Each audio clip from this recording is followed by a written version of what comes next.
To this, the Psy Tai Podcast, the Psy Tai Podcast.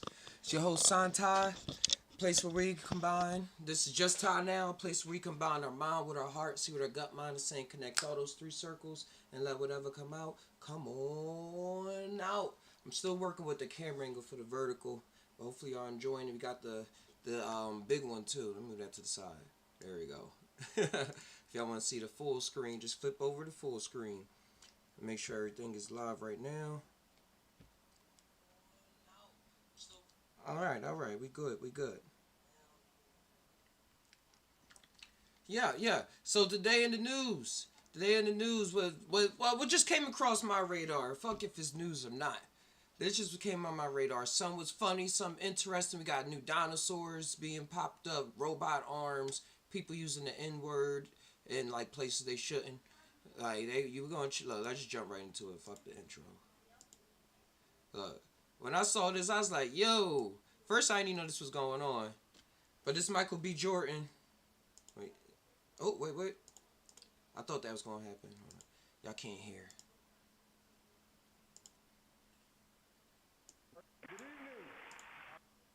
Huh? All right, there we go.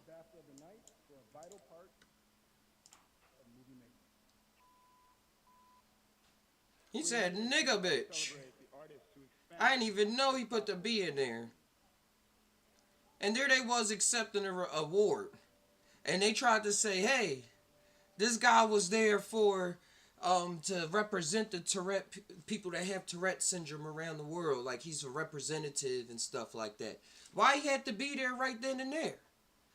Like why if people knew how he was and he was up there, they could have plotted this out. People are smart. Like people make movies. They're making to celebrate movies that was made.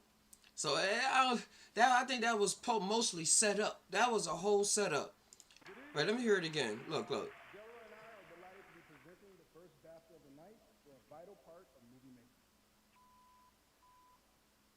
We're here to celebrate the artists who expand what's possible on screen.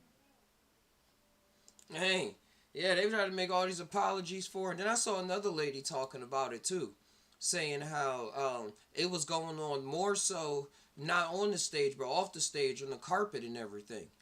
And like, why you accepting the award? They ain't here no other time. It wasn't no white people up there. Then they was like, I'm just saying how people play things in people's faces all the time and just say, hey, no, it wasn't this. It's not that. It's too much separation going on for this type of stuff to be promoted in today's time right in our faces.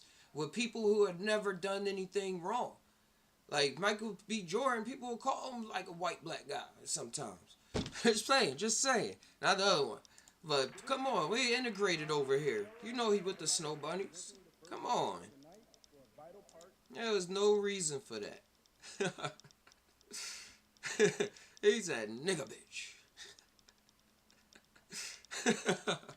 Fucked up stuff. Alright. Another thing I ran across. Man, I don't know how much I was hearing her. I had my headphones on, my bad. The cat and dog, they love opening up the door. Yo, randomly, did y'all see this thing of Cardi B? Like, what song does she have that calls for this? What the heck? She going on this mega tour right now, and she is wilding. Yo. With the guitar solo. Somebody said, born a comedian, forced to be a rapper. Oh, Cardi B. Oh, man, you know we gotta laugh. You gotta laugh. But still stay intertwined. Because I heard this thing from the... Look. Get over here. Look, he's straight up... Look what he say. He's straight up saying, we did this for nothing. I can see in my mind's eye those rows and rows of white stones of all the hundreds of my friends and everybody else that gave their lives for what? The country of today. No, I'm sorry. That's his voice. He want to break down right now. The People think he talking like that because he old. Nah, he in tears. What do you mean by that, though? What we fought for, was our freedom. We find that even now, it's darn sight worse than what it was when I fought for it. I do wonder what the percentage is of They should have put citizens in the United Kingdom subtitles. who are totally stoked at the way the country is going right now. Yeah, I saw a video of this guy. He was saying something against the other team, but it included some kind of slur. And there was cops right there. He was live streaming and everything. They straight wrapped him up, took him, boom, arrested him right on the spot. So free speech in the UK is wilding. It's wild right now. Hold on, let me see if there's another video about free speech. Free speech in the UK. Where's that guy?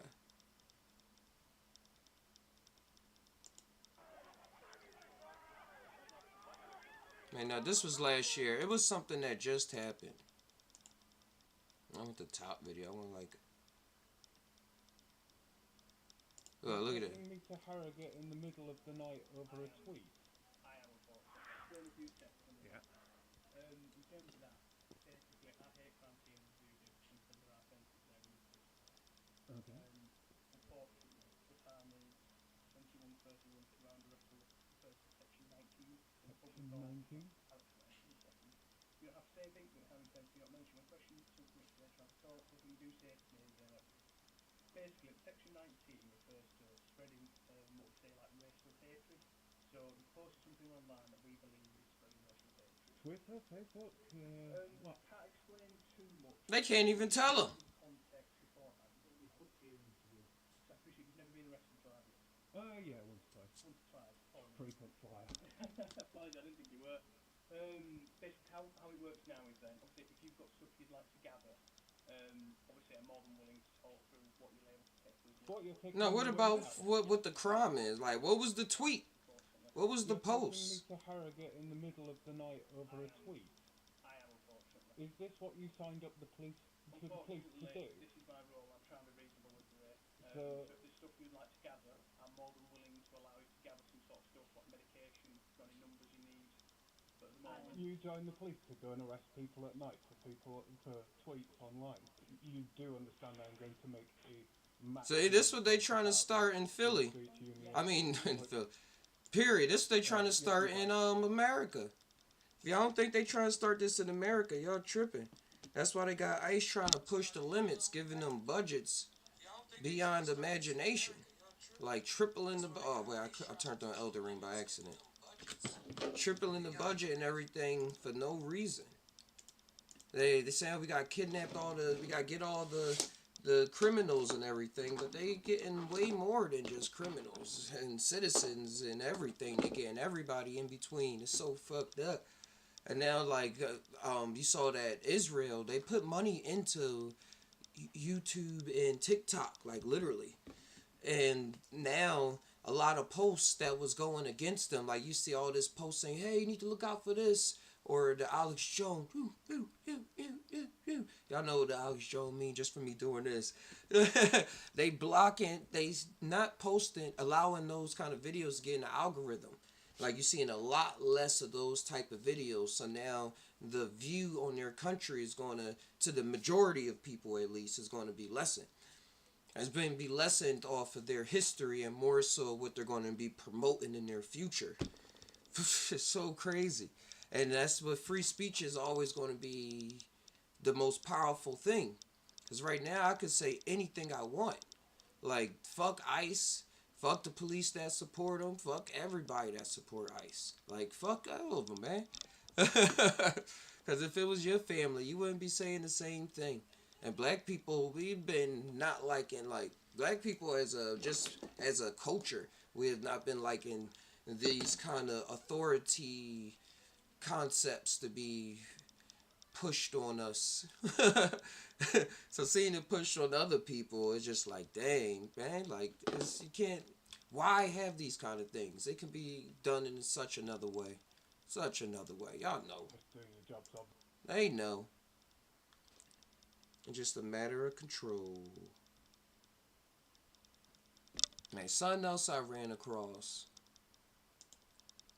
Look, they was talking about the cost of casting animals as heroes and villains in conservative science. This is a segue real quick.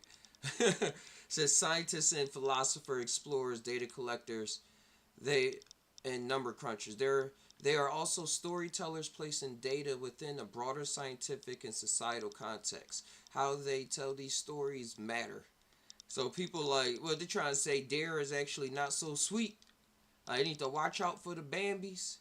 You be worried about their mama, they might murk yours. I don't know what's going on. They the ops. In our work as ecologists, we find that hero-villain narratives trope is a popular tool in ecology and conservative writing. For example, wild pigs, a hybrid of human-introduced wild boars and domestic pigs, are often characterized in science articles as pest animals that devastate or destroy ecological communities by preying on vulnerable species. One study deemed them the real big bad wolf.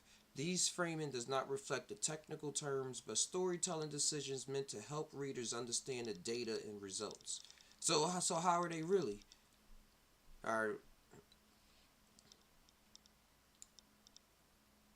Says, for example, human-introduced predators such as rats and stoats in New Zealand. What are stoats? The heck? We got a whole new species of animals when this DLC come down. It's like a weasel, a ferret, a stoat. Oh yeah, it is. A weasel, a ferret. I said both those. They look a lot more calmer. Like more smooth fur. I like to have one of those. Are often villainized in academic literature, described as disaster on four paws and pitted against a fragile population of unique birds, lizards, and insects. This framing can convince people that excessive or painful, violent eradication methods such as slow-acting poisons are justified. Alright, so what do they do? So of course they're not villains. They're just a part of the ecosystem. The ecosystem is always changing up, being ruled by different species at different times in life. For example,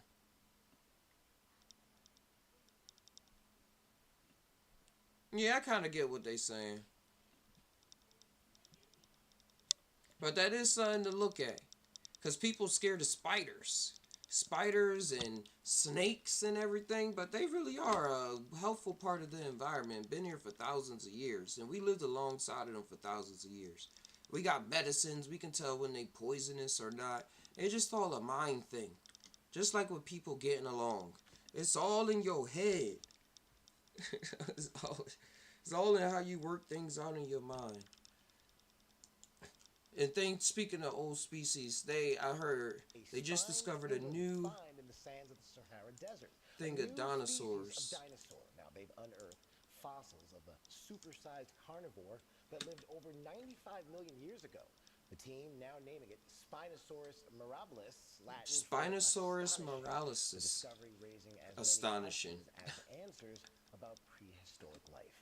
And to answer some of those questions, I'm joined by Dr. Paul Sereno, paleontologist at the University of Chicago and a National Geographic explorer. Dr. Sereno, it is a pleasure to have you. Okay, now you called this the expedition of the century. What made this find so special? Speed this up a bit. Well, it was an extraordinary expedition. Took a big chance to try and get into the heart of the Sahara by collecting together 20 young people that could take 3 months of their lives off and put together a big armed guard, sort of like our Wild West. Oh, that's what they put together. In the hopes of finding something. Got a horn down the middle? Except that we had, we'd been to the site, found a tooth and a couple of jaws. Or is that something else? Hours after we arrived, we found that. That what you're looking at is the crest on the top of the skull of this Spinosaur. And we knew we had a Spinosaur. We didn't know if we'd find a lot more of it, but we did. Wow, and it was immediately apparent to us this was a new species because the crest is like nothing we've seen before on any predatory dinosaur. So tell us more about this Spinosaur. I gotta know, what exactly do we know right now? Yeah, it's become, through Jurassic Park, it's become the celebrated dinosaur because we don't have any in North America. But in other parts around the old Mediterranean Ocean, which we used to call a Tethys Ocean, these dinosaurs stalked, and now we're finding in the rivers inland, stalked fish. And we were able to ferret out some of the great fish-catching abilities of this animal by looking at its jaws. And it was we call it a hell heron because I think it was wading into the waters, scaring any kind of competitors. Now, we don't know if that's how it fully works. Y'all see how chickens are and their bone structures. But that bone that they got there looks sick. Wow, it's huge. Now, this Spinosaur, it differs from some of the other ones you actually studied. So what sets this one apart? Yeah, I'll just say, this is what they share. They share this kind of tooth that is straight, curved, no serrations. It's very different than a T-Rex tooth. The original clues to this site I dug out of the library. A French monograph, you see my middle markings there, gave us a sentence or two about a tooth they found in the center of the Sahara. But then we put together the pieces of the dinosaur. As I walk behind it, it gives you a better idea of the size of this animal. Its teeth interlock, the lower ones coming outside the upper ones to snare a slippery fish. If you ever tried to catch a fish with your hands, you'll know what I'm talking about. This is a fishing adaptation only this dinosaur, Spinosaurus, has. But this is what defines the species. Is any of those dinosaurs eating birds out the sky? Or was it no birds yet? I guess, because they evolved into birds. I'm going to give you just a shot of the covering that we've reconstructed for it. That's the crest right there. It would have a covering like a live animal in keratin that would extend it a little bit further. It's about 2 feet. That's stuff that your nails are made out of. That gives us a couple of clues about this dinosaur, one of which is that it's a land animal. It's inhabiting the margins of oceans, the margins of riverways. It is not a dive. Alright, I'm going to put the rest of the video in the description. Find more dinosaurs in more remote regions, or do you think Well, I got to hear this one. one-off find? No, so for your listeners, first of all, we're in the age of discovery. We're naming more dinosaurs now than we've ever named before. So your kids and their kids, they're going to be in the heyday of dinosaur research. But not only can I tell you we're going to find more, we are going to name a lot more from that site. There are digging raptors you've never seen. There are crocodiles and all sorts of creatures that we have already found in the 50 tons we took from Africa on that legendary area. All in the Mesopotamia area too. All in the Mesopotamia area too. That's dope. Because you see a lot of the lures and mythologies and stuff around there. They have dinosaurs and dragons and a lot of creatures that was walking around. No telling they found these bones. They found these bones and they was just putting it together like how we're putting it together. Or if they telling stories from before the hominids. And it was some kind of, before the Homo sapiens. And it was some kind of hominid species that was surviving along with some evolution, like down the train dinosaur version of that before they just turned into chicken and birds. It was like a version of hominid species that evolved with a de-evolution, or I guess it's a continuation of evolution. Like, who says what's better, the chicken or the T-Rex? Eventually it turned into a chicken, so I guess that's what it was wanted to do. It was better.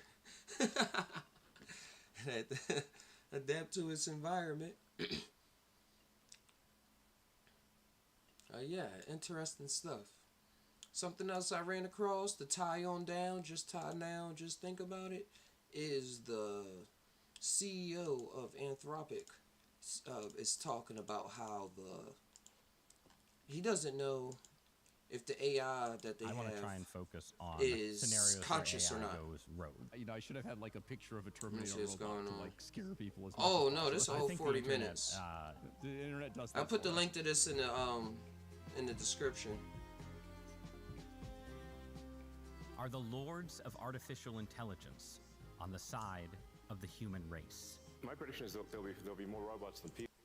Physical and the digital worlds should really be fully blended. I don't think the world has really had the humanoid robots moment yet. It's going to feel very sci-fi. That's the core question I had for this week's guest.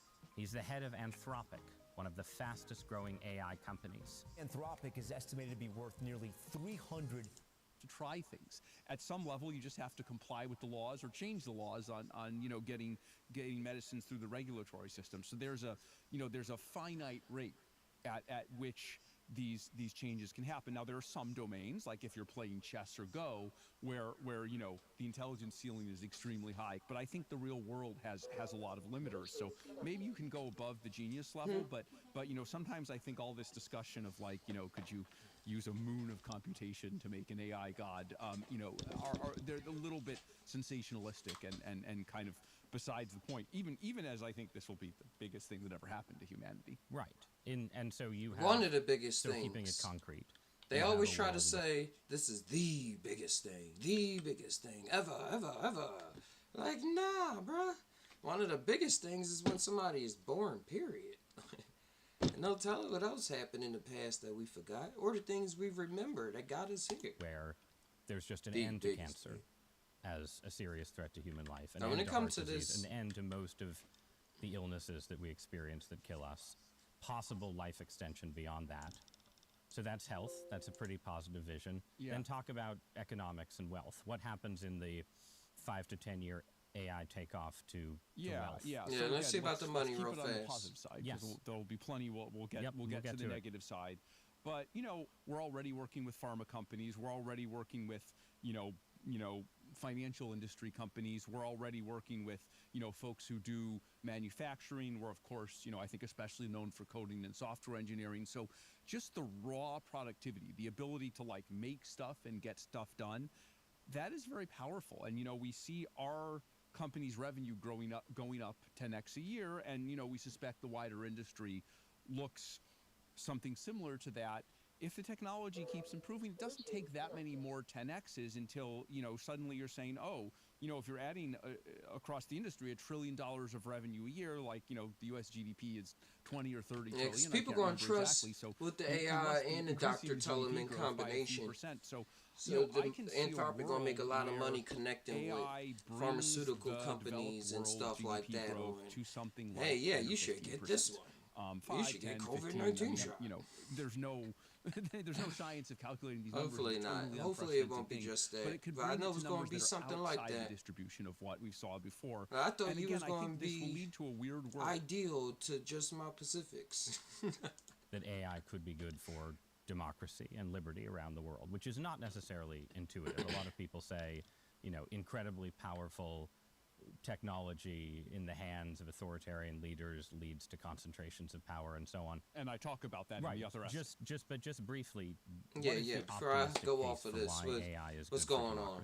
Yeah. I mean, why is it good for democracy? Machines of Loving Grace. I kind of Mr. CEO. Let's dream. Let's talk dream. about how it could go well. I don't know how likely it is, but we got to lay out a dream. Let's try and make the dream happen. I think the positive version.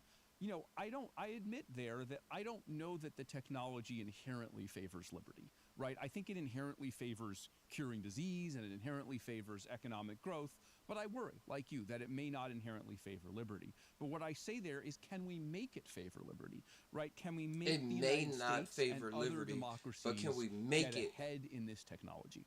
The United States liberty. has been technologically and militarily ahead. What is this guy talking about? Has meant that we have throw weight around the world through, augmented by our alliances with other democracies, and we've been able to shape a world that I think is better than the world would be if it were shaped by Russia or by China or by other authoritarian countries. And so, can we use our lead in AI to shape liberty around the world? There's obviously a lot of debates about how interventionist we should be, how we should wield that power. But I've often worried that today through social media, authoritarians are kind of undermining us, right? Can we counter that? Can we win the information through social media? He's saying they're trying to conquer. From invading so he's admitting that. We mentioned that in the beginning of the episode. Taiwan, how they use social media so that them with the power of AI, certain connotations are just not put out there. Like you just won't get caught up in the algorithm. Right. We ourselves need to be careful about how we build those. We need to defend liberty in our own country. But is there some vision where we kind of like re-envision liberty and individual rights in the age of AI, right? Where re-envision, we need in some ways to be protected against AI. Someone needs to hold the button on the swarm of drums, which is something I'm very concerned about, and that oversight doesn't exist today. But also it doesn't think exist about the today. Justice system today, right? We promise equal There's no justice one for button. all. Right, but the truth is, there are different Probably judges some people in the say world. no. We The must legal give our system is conscience up to the imperfect. robot. I don't They think we must should make replace the judges choice. with AI, but is there some way in which AI can help us to be more fair, to help us be more uniform, right? It's never been possible before, but can we somehow use AI to create something that is fuzzy, but where also you can give a promise that it's being applied in the same way to kind of everyone. So I don't know exactly how it should be done, and I don't think we should like replace the Supreme Court with AI. That's not my vision. We're gonna talk about that. Yeah, but let's, yeah. So, but just this idea that can we deliver on the promise of equal opportunity and equal justice by some combination of So AI he's saying everybody would need the same AI or access to it in order for it to be fair, in order for the world to be fair and people have rights, equal rights in the future. They're going to need equal access to these technologies, or else it's going to be a lot of unfairness going on. Whoa, what's going on with my hair? It's going to be a lot of unfairness going on. So that's the leader Anthropic saying that. That's wild. So stay informed. Stay informed with things that's going on with your heart, your mind, and with this tech that's going on.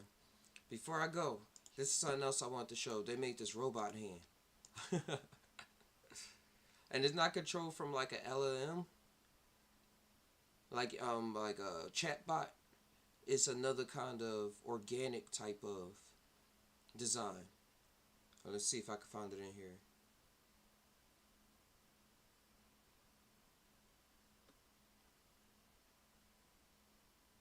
Oh no, this is something else.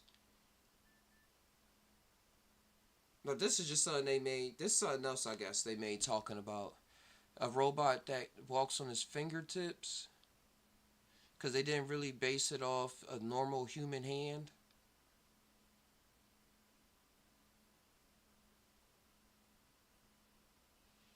So in the future, people not going to just have robot hands with 5 fingers, I'm guessing. They're going to have 7 fingers, 10 fingers. Be able to move them in different ways. And then it just go back onto their hand. Like they just put it on the table. Whoop, it goes across, do what they got to do, it come back. And then they just reattach it. Like climb up walls and stuff like that. I would just put a foot. That would be totally useless. But yeah. New tech, new ideas, new things always on the horizon. Just time now, just think about it. Let me know what you thought about anything on today's episode. If you got any topics for the next one, drop it in the comments. I'll see y'all on the next terrific episode. Remember, just time now, place where we combine our mind with our heart, see what I got mind.